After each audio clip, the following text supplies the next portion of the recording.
Bienvenue à l'Auberge du Cœur, le podcast qui t'invite à l'intérieur. J'ai regardé dans mon propre cœur, et c'est là que je l'ai vu. Il n'est nulle part ailleurs. Je ne suis ni chrétien, ni juif, ni parsi, ni même musulman. Je ne suis ni d'Orient, ni d'Occident, ni de la terre, ni de la mer. J'ai abdiqué la dualité, j'ai vu que les deux mondes ne sont qu'un. Un seul je cherche, un seul je contemple, un seul j'appelle. Il est le premier, il est le dernier, l'extérieur et l'intérieur. Je ne sais rien d'autre que ô toi qui es. Je suis enivré par la coupe de l'amour. Bonjour à toutes et à toutes. Voilà un beau poème de Rumi qui me permet d'introduire ce nouveau sujet. La dernière fois, lors de la petite réunion Zoom, on me faisait la réflexion que les connotations étaient semblaient un petit peu plus chrétiennes dans l'orientation, dans ce que nous proposions. Et alors il m'est venu l'idée, et j'ai reçu d'ailleurs un texte, une traduction des textes de Lalaji, qui est un des maîtres de la voix, et j'ai senti comme une espèce de confirmation dans l'intérêt de faire ce petit sujet. J'aimerais parler des origines de la voix pour restituer un petit peu la particularité de ces différentes voix en fait qui nous sont proches et qui trouvent leur accomplissement dans le Sant-Mat, le Sage Marg, la Naqshbandiya Mujaddiya, la voix du cœur par excellence en fait qui appartient à aucune tradition. Et c'est notre esprit en fait, mais c'est aussi finalement l'esprit de nos maîtres. Alors évidemment, c'est pas plus chrétien que musulman ou qu'autre chose. Il y avait une fois, j'étais dans une boutique d'encens et de petits objets tenus par un Indien en France. Et il y avait toutes les traditions. Alors je lui ai dit, mais tu es hindou, chrétien ou musulman? Il m'a dit oui. Je lui ai dit oui, quoi? Il me dit oui, je suis chrétien, hindou et musulman à la fois. Alors c'était amusant parce que je sais pas si on peut parler là d'universalisme, mais il y avait un petit peu ce côté fourre-tout où il y était toutes les religions à la fois, et c'était très mignon, ça semblait lui réussir, mais c'est pas l'idée en fait. L'idée c'est que quand on a en tout cas eu le pressentiment de Dieu dans son cœur, on se rend compte qu'il est partout. Et René Guénon disait « Celui qui a conscience de l'unité principielle des religions est nécessairement inconvertissable. Donc il n'appartient plus à une religion ou à une autre, bien qu'il en épouse parfois une. On est des êtres incarnés, donc on a besoin de s'incarner dans une tradition avec des formes, c'est légitime. Mais on n'est pas fermé par ses limites. Voilà, on essaie de voir un petit peu Dieu partout. Donc ça, c'est notre état d'esprit personnel. On est né dans une famille chrétienne. On a rencontré des maîtres de l'Inde et puis on a eu la chance après de rencontrer le soufisme. On a cheminé pendant plusieurs années dans une forme traditionnelle, dans la forme de la voie Naqshbandi avec un contexte islamique. Donc on a découvert la beauté de l'islam, on a pratiqué aussi l'islam, comme on avait avant pratiqué le christianisme, tout en gardant cette ouverture évidemment à toutes les traditions. Et voilà, quand on pressent l'unité de Dieu, l'unicité, on ne peut pas être dans ce que les musulmans appellent le shirk ou ce genre de choses, bien que ce qu'on lui associe très souvent c'est nous, c'est notre ego. Donc ça c'était notre état d'esprit, puis il s'avère que un jour on est tombé sur une des formes de la Naqshbandiya qui allait en Inde et qui a été sortie de son contexte musulman pour être ouverte à tous. Et c'est cette voie aujourd'hui qu'on a pratiquée, dans laquelle on s'est vraiment épanoui, et dont j'aimerais vous parler aussi aujourd'hui. Alors, la tariqa, la voie Naqshbandi, c'est une voie soufie, donc qui tient son lignage du prophète Mohammed. Alors le soufisme, c'est un néologisme, on ne parle pas de soufisme à l'origine. On parle de tasawwuf, c'est-à-dire le chemin initiatique. Et depuis l'origine, ça fait partie des sciences islamiques. Il y a la charia, la jurisprudence, et il y a le tasawwuf. Tous les savants, tous les docteurs, tous ceux qui ont fondé même les écoles juridiques étaient dans le tasawwuf. Aujourd'hui, maintenant, quand on entend parler du soufisme, chez certains musulmans avec une tendance un peu salafi, c'est waouh, c'est infernal, etc. Mais si on s'intéresse un peu à l'histoire, on se rend compte que c'était là au cœur de la tradition. Donc, les chaînes soufis, c'est un enseignement qui se perpétue de maître à disciple depuis le prophète Mohammed jusqu'à aujourd'hui. Donc la tariqa Naqshbandiya est une de ces voies. Elle a pris plusieurs noms au cours de l'histoire. Elle s'est appelée aussi la Siddiqiyoun. Siddiq, c'est-à-dire le sincère. Ça vient de Abu Bakr Siddiq, qui était le compagnon du prophète. Et quand le prophète, personne ne croyait en son message ou en ce qui lui arrivait au début, quand il racontait son voyage nocturne ou des choses qui paraissaient invraisemblables pour l'époque, personne ne le croyait, sauf Abu Bakr, qui disait si le prophète vous l'a dit, c'est que c'est vrai. Il avait cette confiance et cette foi pure et nue, et ça lui a permis de recevoir le dépôt du prophète, puisque le prophète Mohammed disait « Tout ce que Dieu a mis dans ma poitrine, je l'ai mis dans le cœur de Abu Bakr ».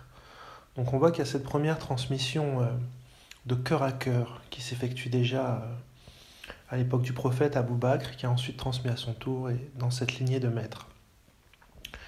Alors certains parleront de deux transmissions. Il y a une transmission aussi à l'imam Ali, et elles se rejoignent en fait dans la tariqa Naqshbandi, en la personne de l'imam Jafar as-Siddiq, qui était un des 12 imams aussi, donc pour les chiites.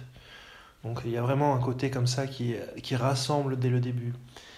Et la voix c'est particulièrement répandue, et beaucoup aussi en Asie centrale. Donc partout où elle est allée, elle a pris des formes un petit peu, des particularités, des couleurs très spécifiques. Donc on voit que dès le début, il y a cet appel à l'ouverture. Celui qui a donné son nom, on lui a donné après un des maîtres le nom de tariqa Naqshbandiya, c'était Shah Bahauddin Naqshband. On sait qu'il a même rencontré à l'époque des bouddhistes, tout ça, donc il y avait vraiment cette dimension où, comme disait le prophète, va chercher la sagesse même en Chine si tu peux. Donc voilà pour la tariqa Naqshbandiya. Et sa particularité, c'est justement le tawajjuh, c'est ce jaillissement en fait où le maître transmet son propre état spirituel, sa propre connaissance divine de cœur à cœur, par l'orientation du cœur entre le maître et le disciple et le maître, d'ami en ami de Dieu. Ça, on appelle ça aussi la rabita, ce lien de cœur. Et c'est très spécifique dans la voie Naqshbandi. Donc en fait, ce dépôt qu'a reçu le prophète, c'était pas forcément quelque chose qu'on transmet oralement, même s'il y a aussi des méthodes, une orientation, une technique, et puis bien sûr le Coran. Mais c'est cette lumière en fait, dont on a parlé dans d'autres épisodes, quand on parle de la lumière christique, le Christ, ou Nour Mohammed, la lumière mohammedienne. C'est ça qui se transmet de cœur à cœur. Donc j'en reviens au premier épisode, quand Aïcha disait le prophète, c'est le Coran en marchant debout, c'est-à-dire que c'est l'incarnation du Coran, donc de la parole, du verbe, du logos, et c'est ce Coran qui se transmet de cœur à cœur. Et c'est cette lumière qui permet de lire le livre et de lire le livre du monde déployé. C'est cette lumière intérieure. Et elle se transmet, ou du moins de maître en maître, elle permet de rendre efficiente cette lumière qu'on a déjà à l'intérieur de notre cœur et l'aider à se déployer. Puisque cette lumière, elle ne vient pas de l'extérieur, évidemment, elle vient de notre propre cœur.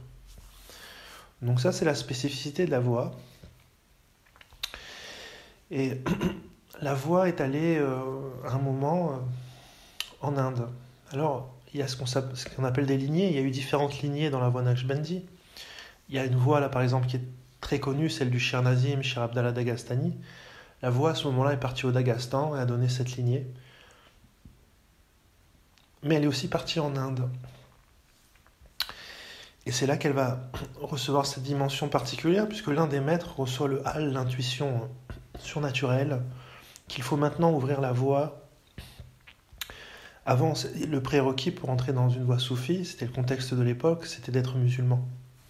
Puis un des maîtres reçoit l'inspiration qu'elle doit être ouverte même aux hindous, à tout le monde. Et ça s'accomplira un petit peu plus tard, plusieurs mètres plus loin dans la lignée, où un des grands maîtres décide d'ouvrir la voie aux hindous, aux chrétiens, il n'y en avait pas beaucoup à l'époque, mais enfin, à tous ceux qui se présentaient, en tout cas pour la recevoir, peu importe leur religion. Puisqu'il considérait qu'en fait, nous avons tous une âme, donc on peut tous prendre le chemin spirituel, et que la religion, c'est une question de naissance, de culture, voilà, c'est au niveau de la forme, et qu'il n'y avait pas d'interférence. Donc on pouvait prendre la voie et continuer à suivre sa propre tradition, et c'est ce qui l'encourageait, ce maître. Ce maître, c'est Huzur Maharaj. Donc il a ouvert la voie, c'est historique, pour la première fois la voie Naqshbandi était ouverte, donc il y avait même des gens du Sant Mat. Et on va voir là où ces inspirations se mélangent. Le Sant Mat, ce sont les héritiers de Kabir. Et je vous lirai une petite poésie de Kabir à la fin pour conclure, pour que vous voyez un petit peu cet esprit qui transcende toutes les traditions. Et à la fois, il parle de Dieu comme étant Ram, comme étant Allah. Donc il y a vraiment ce côté où on ne sait plus si c'est l'Inde, si c'est l'islam, c'est juste Dieu, c'est juste le cœur.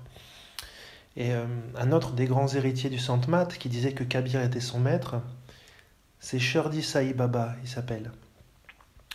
À ne pas confondre avec Sai Baba, le gourou qui a une grosse touffe de cheveux et qui prétendait être sa réincarnation. On parle vraiment de Shirdi Sai Baba. Et lui disait, je suis un héritier de Kabir. Son mantra, son zikr, c'était Allah Malik Hay, Dieu le roi de la vie. Et à sa mort, ses disciples hindous et musulmans se disputaient pour savoir quel rite funéraire faire, puisque certains disaient non, il était musulman, et d'autres, il était hindou, et il a toujours laissé planer ce mystère, en fait, autour de lui. Donc il ne savait pas comment l'enterrer, si bien qu'on raconte qu'à sa mort, son corps s'est changé en un tas de pétales de rose. Et donc les hindous ont incinéré des pétales de rose, sont les rites hindous, et les musulmans ont enterré l'autre partie du pétale de rose. C'est ce que raconte la tradition. Donc ça, c'est le Sant Mat. Donc ce Sant Mat, c'est universel, et c'est déjà, on le voit dans les pratiques actuelles du Sant Mat, c'est cette présence à la vibration. On appelle ça aussi le yoga du son, à la vibration de la lumière en nous. Donc, il y a aussi cette transmission dans le Sant Mat. Et voilà, donc le Sant Mat, certains disciples du Sant Mat sont devenus les disciples de Huzur Maharaj et ont rejoint la Tariqa Naqshbandi, qu'on appelait d'ailleurs le Sant Mat aussi. On voit que la Ladji l'appelait ainsi, ce qui signifie littéralement la voie des saints. Donc au-delà évidemment des traditions. Donc Huzur Maharaj est le premier à avoir ouvert la voie à toutes les traditions. Il a fait quelque chose d'historique, c'est qu'il a donné la voie, donc son successeur dans la voie Naqshbandi, il a donné à un hindou. Et ça n'avait jamais été fait. Tous les maîtres de la lignée étaient musulmans. Et pour la première fois, il a donné la voie à Lalaji. Et Lalaji a dit, mais maître, je peux me convertir si besoin pour...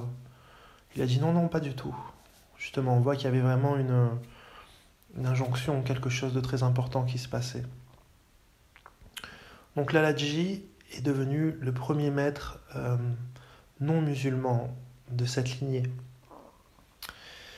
Voilà, et là on voit que la voie s'est simplifiée de plus en plus pour garder vraiment ce côté universel, c'est-à-dire qu'il donnait encore des zikrs ou des mantras selon la tradition de la personne qui venait, il donnait des indications un petit peu différentes selon le type de disciple qui venait, mais la grande partie de la voie en fait était sur la méditation silencieuse et la transmission de cœur à cœur et le lien de maître à disciple, ce qui est en fait la quintessence, l'essence même de la voie Naqshbandi, de toutes ces voies silencieuses.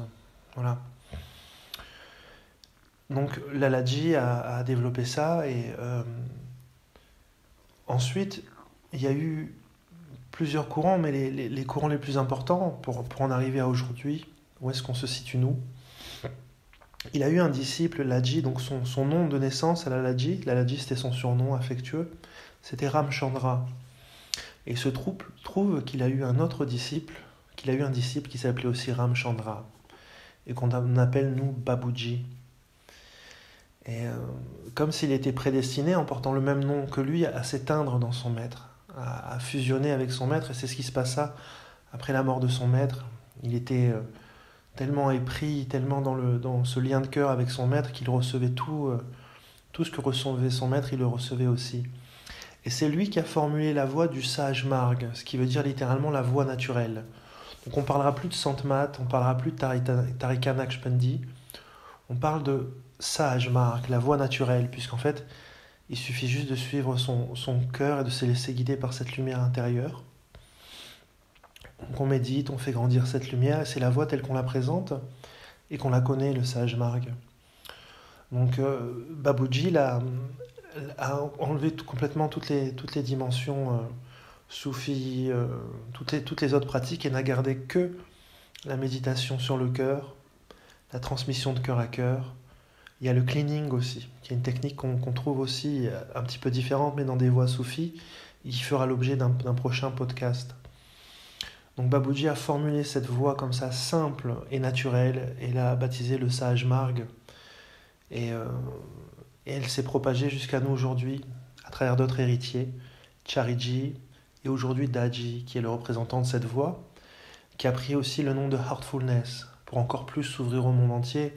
Et aujourd'hui, c'est même plus qu'il n'y a plus besoin de prérequis religieux, c'est qu'il n'y a même plus besoin de prérequis de croyance. C'est-à-dire que même des personnes athées peuvent venir pratiquer Heartfulness, car tout ce qui est proposé, c'est de faire l'expérience du cœur, et tout le monde en a un. Donc on voit qu'il y a encore cette continuité de s'ouvrir à l'universel, et de proposer à chacun de rencontrer son cœur. Voilà. Donc chacun peut en plus garder sa tradition, ceux qui en ont déjà une, et fait l'expérience de ce Dieu vivant, de ce Sauveur, dans son cœur, et peut redonner du sens aussi à sa tradition, la revivifier pour lui. Donc voilà, ça c'est le sage marg.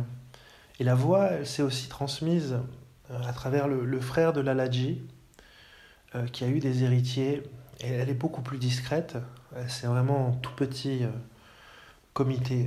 Celle-ci c'est beaucoup plus petit que le sage marg ou de Heartfulness. Donc son frère a reçu la voix, et à la mort de Lalaji, il a aussi transmis à son fils, donc le neveu de Lalaji, qui eux aussi avaient été nourris et étaient les élèves de Huzur Maharaj. Donc il y avait un petit peu plus cette dimension soufi qu'avec Babuji. Et finalement, elle s'est complètement épurée, parce qu'ils étaient hindous, et ils ont gardé eux aussi que cette transmission de cœur à cœur. Et là, encore plus, elle se dénude encore plus, puisqu'il n'y a même plus de référence au cœur ou à la lumière du cœur. Il n'y a plus aucune indication, à part de s'ouvrir à Dieu et de laisser faire le souffle de la voix. Et cette voix est allée en France jusqu'aujourd'hui, grâce à une personnalité très intéressante, une femme qui s'appelle Liliane Silburn. Elle est très connue parce qu'elle a écrit beaucoup de livres sur la Kundalini. Elle a traduit des textes en sanskrit. Son époque, c'était complètement inédit. Elle a produit une œuvre remarquable. Elle était d'autant plus remarquable qu'aller en Inde pour une femme à cette époque, seule en plus, c'était jamais vu pratiquement. Et elle est partie d'un pas décidé là-bas en sachant qu'elle allait y rencontrer son maître. Et elle a évité tous les écueils, et elle a rencontré de nombreux gourous qu'elle n'a pas suivis parce qu'elle savait que son maître allait lui transmettre tout de cœur à cœur par le silence. Donc ce serait vraiment... Et puis elle avait cette conviction intime, et elle est arrivée au pied de son maître, qui s'appelle Radha Mohan. Et évidemment, le coup de foudre, et là elle reçoit, jusqu'au moment où son maître lui propose de transmettre aussi. Donc elle est revenue en France, au Vésiné, dans la banlieue parisienne, et elle a commencé à transmettre discrètement de cœur à cœur.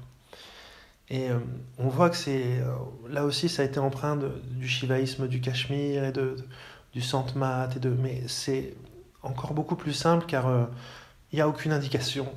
La voix doit se découvrir, doit se révéler elle-même à travers le disciple. Et il n'y a pas de méthode, il n'y a pas de pratique, il n'y a aucune référence. Voilà. Il y a le lien de cœur qui s'installe avec le maître, et après on est guidé par son propre cœur. Donc il y a cette voie-là, et si ça intéresse des gens d'approfondir le sujet, il y a un très beau livre, et ça fera aussi l'objet d'un podcast où j'approfondirai Liliane Silburn. Il y a un livre qui s'appelle Liliane Silburn, Une vie mystique, qui a été écrit par Jacqueline Chambron, et qui parle justement de ce voyage de Liliane en Inde, de sa rencontre avec son maître. Et il y a aussi des échanges de lettres entre elle et son maître. Et ce livre résume la voie. Il est en plus imprégné de cette transmission. C'est un livre vivant. Et vous pouvez le trouver sur Internet très facilement. Liliane Silburn, Une vie mystique. Voilà. Donc voilà pour ce type de voie. Donc on voit qu'elles sont universelles, ouvertes. Et puis c'est cet héritage nous, qu'on a reçu. Et alors on parle vraiment, on est mandaté par aucune voie. Hein. Ni le Sajma, Heartfulness, ni le Sainte-Matte, ni la Naqshbandiya Mujahidiyya, ni Liliane Silburn, ni le Vésiné. On parle parce que ça nous plaît, et que ça s'impose, et qu'il n'y a rien d'autre derrière. Voilà. Mais on n'est pas les représentants d'une voix en particulier, on se trouve juste là en fait. Voilà. Donc on a cette envie de partager aussi un petit peu de ce qu'on a reçu. Donc c'est là où on se situe, c'est l'orientation de l'auberge du cœur, et ça a été en fait notre orientation depuis toujours, c'est ce qui fait qu'on est arrivé là, et c'est cette idée justement d'unité principielle, et de simplicité, et de relation directe avec Dieu, ce qui est vraiment très islamique, avec ce médiateur du cœur qui est très christique, et voilà, cette unité, ce monothéisme pur qui en fait est très indien si on va vraiment dans cette tradition-là, ce vide, ce néant aussi, qui est très shivaïsme du Cachemire. C'est toutes ces influences en fait qui désignent le même chemin, où finalement il n'y a pas de chemin. Parce que le miracle dans ce type de voie, c'est qu'à un moment, la quête s'arrête. Voilà, et la vie spirituelle commence. On est en quête pendant un moment, on cherche des réponses, on cherche une voie, on cherche un maître, on cherche à se connaître, on cherche tout un tas de choses. Et un jour vient le pressentiment en fait qu'on a tout reçu, que tout est déjà là, et que ça ne demande qu'à se déployer. Voilà, je vous remercie de m'avoir écouté. Et puis, je vous lirai un petit poème, Le Seigneur intérieur.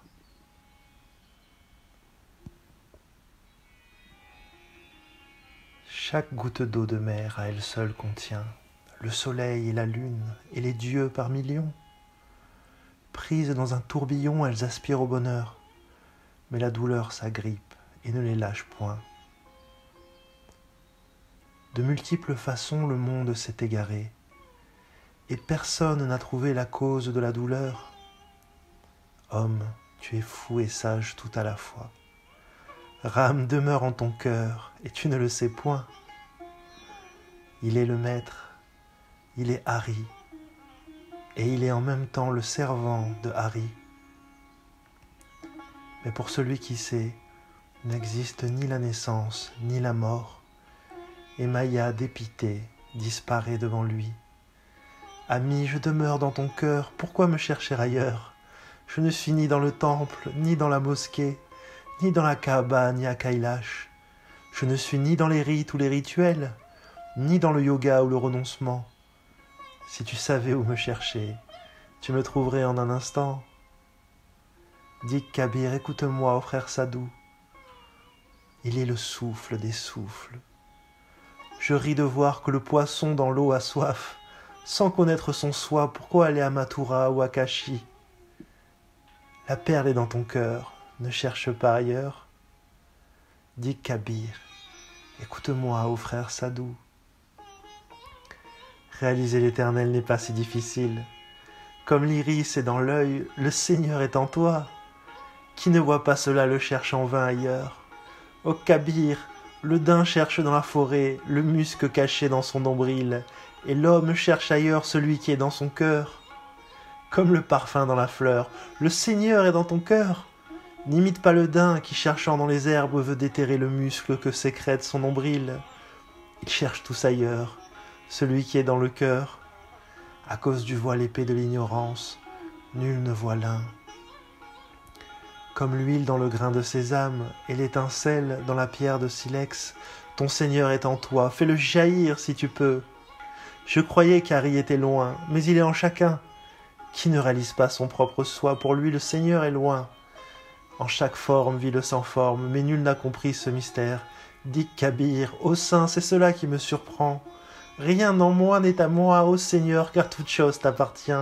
Que puis-je perdre en vérité, Seigneur, si je t'offre tout ce qui est à toi? Comme le suc de couleur rouge qui imprègne les feuilles de myrte, ô Seigneur, ton essence imprègne tout ce qui vit, invisible dans le cœur. Depuis longtemps errant, cherchant l'essence universelle, si tu es lasse, pourquoi te tourmenter encore? Fais jaillir cette étincelle divine, de toute éternité, elle brille cachée en toi.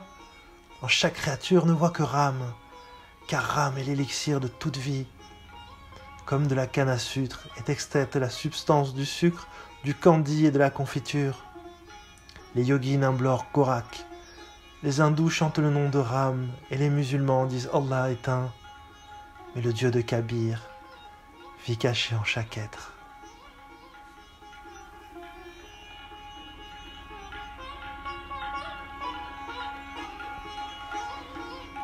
À bientôt!